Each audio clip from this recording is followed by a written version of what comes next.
అబ్బా! చూడండి ఎంత బాగా వేగుతున్నాయో నూనెలో. అబ్బా! నోరు ఊరిపోతుంది గదా! ఫైనల్‌గా అయితే అయిపోయింది. అబ్బో! చెయ్యి కాలిపోతుంది. చాలా బాగా ఉన్నాయసలు. చూడ్డానికైతే చాలా బాగున్నాయి. ఇంకా తిన్నా గూడా సూపర్‌గుంది. ఇలా మీ ఇంట్లో కూడా ట్రై చేయండి. సూపర్ అంటే సూపర్‌గుంటాయన్నమాట. Hi friends! Welcome back to my channel. This is Africa పిల్ల. ఈరోజైతే మళ్ళీ ఇంకో రెసిపీతో అయితే మీ ముందుకు అయితే వచ్చేసానండి. అదేందో అనుకుంటున్నారా? అసలు సూపర్‌గా ఉండే స్నాక్ ఐటమ్ అనమాట. గోధుమ పిండితో చేసే స్నాక్ ఐటమ్ అనమాట. సూపర్ అంటే సూపర్ ఉంటుంది. దట్టు దీంట్లో ఏం ఎక్కువ ఏం ఇంగ్రీడియంట్స్ అయితే ఏం పట్టవండి.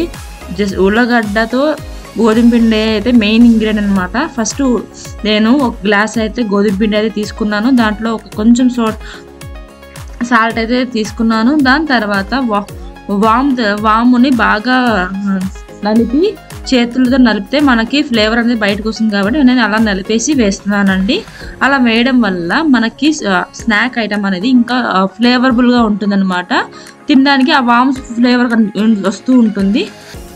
దాని తర్వాత మనం ఫస్ట్ పచ్చిమిరపకాయలు 2 తీసుకున్నాను. దాని తర్వాత కొంచెం కరివేపాకు తీసుకొని గ్రైండ్ చేసేసుకున్నాం. ఇలా గ్రైండ్ చేసుకున్న పేస్ట్ని మనం దీంట్లో వేసేస్తాలి. ఇప్పుడు ఇలా వేసేసేయాలండి. మనకి అంటే మనం ఇప్పుడు చిన్నపిల్లలు అనుకోండి, ఇది అవసరం లేదు, కొంచెం ఏమైనా పేస్ట్ ఉన్నా సరిపోతుంది. ఓకేనా? ఇలా వేసేసుకోవాలి.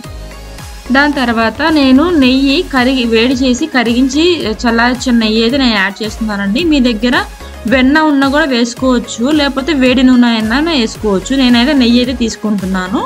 ఇలా ఫస్ట్ మిక్స్ చేసేసుకున్న తర్వాత కొంచెం నెయ్యి వేసి మనం మిక్స్ చేసేసుకోవాలి ఫస్టే. ఇలా వేసుకోవడం వల్ల మనకి క్రిస్పీనెస్గా ఉంటుంది. దట్టు మనం నోట్లో వేసుకోం కానీ కరిగిపోయేలాగా మనకి స్నాక్ ఐటమ్ అనేది బాగా వస్తుంది అన్నమాట. అందుకే మనం ఇలా వేసి ఫస్ట్ మనం కలిపేసుకోవాలి.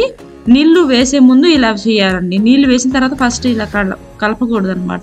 దాని తర్వాత నేను హాట్ వాటర్ అయితే నేను తీసుకున్నాను. వేడి నీళ్ళు తీసుకోవడం వల్ల మనకి స్నాక్ ఐటమ్ అనేది కొంచెం సాఫ్ట్గా వస్తుంది అనమాట. అందుకే నేనైతే ఇలా తీసేసుకొని ఇలా రొట్టె పిండిలా కలిపేసుకోవాలి. ఇలా కలపడం వల్ల కలిపేసి 15 నిమిషాలు అయితే పక్కన పెట్టేసుకోవాలి.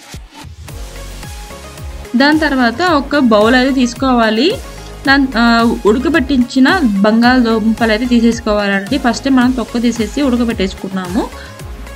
దాని తర్వాత ఇలా మ్యాష్ చేసుకోవాలి. అలా అని చెప్పేసి మిక్సీలో కానీ అంటే వేయమాకండి, నీళ్ళు వచ్చేస్తాయి. మనం చేతితోనే మ్యాష్ చేసుకోవాలండి. దాని తర్వాత కొంచెం సాల్ట్ అయితే మనం యాడ్ చేస్తున్నాం. 1/2 టీ స్పూన్ సాల్ట్ అయితే యాడ్ చేస్తున్నాను. కొంచెం కారం 1/2 టీ స్పూన్ కారం అయితే యాడ్ చేస్తున్నాను. దాని తర్వాత ధనియాల పొడి టీ స్పూన్ ధనియాల పొడి, కొంచెం గరం మసాలా వేసేసి మిరియాల పొడి ఉంటే మనం యాడ్ చేసుకోవచ్చు అండి. కొంచెం బాగుంటుంది, ఫ్లేవర్గా వస్తుంది అన్నమాట. మిరియాల పొడి వేయడం వల్ల చాలా బాగుంటుంది. ఇలా వేసిన తర్వాత మొత్తాన్ని బాగా కలిపేసేసుకోవాలి. మన దగ్గర ఒకవేళ కొత్తిమీర ఉంటే మనం దీంట్లో యాడ్ చేసుకోవచ్చు అండి, ఇంకా బాగుంటుంది. ఓకేనా? దాని తర్వాత ఇందాక 15 నిమిషాల ముందే మనం కలిపి పెట్టుకున్న రొట్టె పిండిని అయితే మనం తీసేసుకుంటున్నాము. 2 బౌల్స్ లాగా మనం అయితే తీసుకున్నాము. 2 భాగాలుగా అయితే తీసుకున్న తర్వాత ఒక భాగాన్ని మాత్రం మనం రొట్టెలా చేసేసుకోవాలి. ఇలా రొట్టె చేసుకుంటాం కదా చపాతీ, అలా పల్చగా చేసుకోవాలి. అంత పల్చగా చేయకూడదు, అంత లావుగా చేయకూడదు. మనం మీడియం సైజులోనే మనం చేయాలండి. అంత లావుగా చేయడం వల్ల మనకి క్రిస్పీ అనేది రాదనమాట. అంత పల్చగా చేస్తే మనకి గట్టిగా అయిపోతాయి. అందుకని మనం చూసి చేసుకోవాలి. మీడియం సైజులో చేసుకోవడం వల్ల మనకి కరెక్ట్గా వస్తాయి అన్నమాట. చూసారా, నేను వీడియోలో చూపిస్తున్న విధంగా చేస్తే ఇంకా మీకు సూపర్ ఉంటుంది. దాని తర్వాత ఇలా పెద్దదిగా చేసేసుకొని మనకి ఇలా మధ్యలోకి కొంచెం గ్యాప్ పెట్టుకోవాలి. అంటే మనం మెజర్మెంట్ కోసము మనం ఇందాక తీసుకున్నాం స్టఫింగ్ అయితే కలిపెట్టుకున్నాం కదా, బంగాళదుంప స్టఫింగ్. ఇలా రొట్టె మీద మొత్తము ఇలా పేర్చేసేయాలి. ఇలా పేర్చేసిన తర్వాత కత్తి సహాయంతో ఇలా మొత్తం చపాతీ మొత్తాన్ని స్ప్రెడ్ చేసేసేయాలి. ఇలా స్ప్రెడ్ చేయడం వల్ల మనకి ఆ స్టఫింగ్ మొత్తము ఆ చపాతీ మొత్తానికి తగులుతుంది. అలా తగిలితేనే మనకి పర్ఫెక్ట్గా అనేది మనకి ఈ స్నాక్ అనేది రెడీ అవుతుంది. ఓకేనా?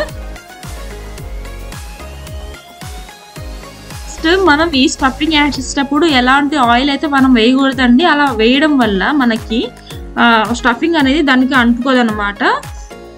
దాని తర్వాత ఇలా మొత్తం స్టఫింగ్ చేసేసిన తర్వాత నా దగ్గర అయితే పిజ్జా కటర్ అయితే ఉంది, అలా కట్ చేసేసుకోవాలి. నేను వీడియోలో చూపిస్తున్న విధంగా నెమ్మదిగా కట్ చేసేసుకుంటే మీకు షేప్ అనేది చాలా బాగా వస్తుంది అన్నమాట. ఇలా కట్ చేసుకోవడం వల్ల మనకి అటు ఇటు కాకుండా మామూలుగా చాలా బాగా వస్తాయి. ఇలా ముందు 4 భాగాలు అయితే చేసేసుకోవాలి. దాని తర్వాత ఆ భాగం నుంచి ఈ భాగానికి కొంచెం చూసారా ఇలా లెగవకుండా కొంచెం ఆ పిజ్జా కట్టర్కి ఆయిల్ కానీ లేకపోతే నెయ్యి కానీ ఉంటుంది, ఇందాక కరిగి పెట్టించుకున్నాం కదా, దాన్ని కొంచెం తీసుకొని ఇలా పూసేసేయండి, అతుక్కోకుండా వచ్చేస్తుంది సాఫ్ట్గా. చూసారా ఫస్ట్ మనం ఎడ్జ్ పెట్టేసుకోవాలండి. అలా పెట్టుకోవడం వల్ల మనకి ఇదే ఎడ్జ్ అని చెప్పేసి మనకు తెలుస్తుంది. ఓకేనా, ఇలా ఈ విధంగా మనం కట్ చేసుకుంటే మనకి ఆ స్నాక్ ఐటమ్ అనేది పర్ఫెక్ట్గా వచ్చేస్తుంది. ఒకవేళ మీ దగ్గర పిజ్జా కటర్ లేకపోతే మనం కత్తితో అయినా కూడా మనకి ఏ విధంగా కావాలనుకుంటున్నారో ఆ విధంగా అయినా మీరు చేసుకోవచ్చు. ఇలా ఈ పిజ్జా కటర్ ఉంటే మనకి ఈజీగా అయిపోతుంది అంతే.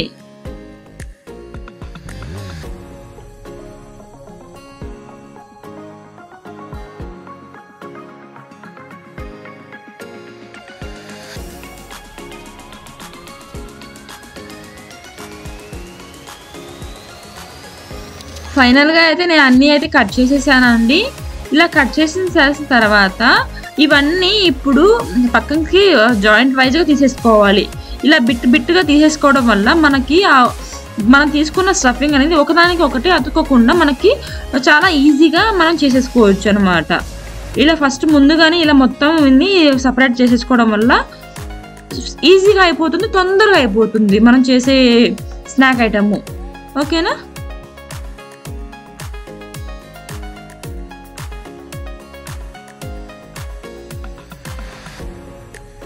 ఇలా నేను వీడియోలో చూపిస్తున్న విధంగా ఇలా చేయాలండి. ఇలా ఫోల్డింగ్ అనేది ఇలా చేస్తే మీకు పర్ఫెక్ట్గా అనేది మీకు ఈ స్నాక్ ఐటమ్ అనేది మీకు కూడా ఇలాగే పర్ఫెక్ట్గా వస్తుంది. చూసారా, వీడియోలో చూస్తున్న విధంగా చేయండి. ఇలా ఫోల్డ్ చేయడం వల్ల మనకి ఆ స్టఫింగ్ అనేది మనం ఏదైతే బంగాళదుంప స్టఫింగ్ చేసుకున్నామో ఇలా నూనెలో వేసినప్పుడు కూడా మనకు స్ప్రెడ్ అయ్యే అవకాశం అయితే ఉండదన్నమాట. అందుకని ఇలా చేసేసుకోండి. దాని తర్వాత అన్నీ రెడీ చేసేసుకుందాం. ఇలా నేనైతే మళ్ళీ చూపిస్తున్నాను చూడండి, ఇలా చేయాలి. ఇలా పైనుంచి మనం రావాలండి, ఫోల్డింగ్ చేసుకుంటా 2 అంచులు కొంచెం లాగి పట్టుకొని మళ్ళీ ఇలా ఫోల్డ్ చేయాలి. ఇలా ఫోల్డ్ చేసి ఎడ్జ్లో కొంచెం ఇలా ప్రెస్ చేస్తే మనకి పర్ఫెక్ట్గా అనేది వచ్చేస్తుంది. ఇలా మొత్తాన్ని మనం ప్రిపేర్ చేసేసుకుందాం.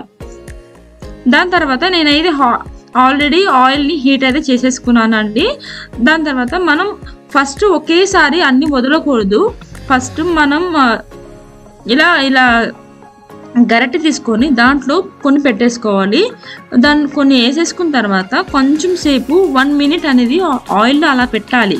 ఆయిల్లో పెట్టిన తర్వాతనే మనం వదలాలన్నమాట. లేదంటే మనం ఒకేసారి డీప్ ఫ్రై వేసేసామనుకోండి, అది విడిపోయే ఛాన్సెస్ అయితే ఉన్నాయి. ఆ స్టఫింగ్ అనేది ఆ నూనె మొత్తం అయిపోతుంది. మళ్ళీ ఆ నూనె అనేది మళ్ళీ మనం యూజ్ చేయడానికి కూడా మనకి రాదు. ఇలా చేయడం వల్ల మనకి చాలా పర్ఫెక్ట్గా అవి కుక్ అవుతాయి, కూడా చాలా బాగా వస్తాయి అన్నమాట. ఓకేనా, ఇలా ట్రై చేయండి. ఇలానే చేయాలండి. ఈ ఐటమ్ మటుకు మీరు ఇలానే చేయండి. మీరు కూడా ఇలా చేస్తేనే మీకు పర్ఫెక్ట్గా వస్తుంది.